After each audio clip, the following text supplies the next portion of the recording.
Going to eat here. Cantonese pala to eh. Going to eat here. Hidden hill eh. Hidden hill or hidden hill? Hill. Hill? Nawala eh. Nawala yung isa. Hidden hill na lang. So we're going to eat here. Nakita kasi namin na spicy. And you wanna try it. That's why we're going to eat here.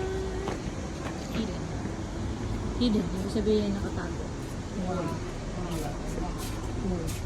Hila. Hila.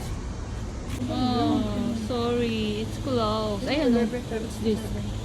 Due to the expiry of the existing contract. Oh. I'm sorry, Von. What? Ah, okay.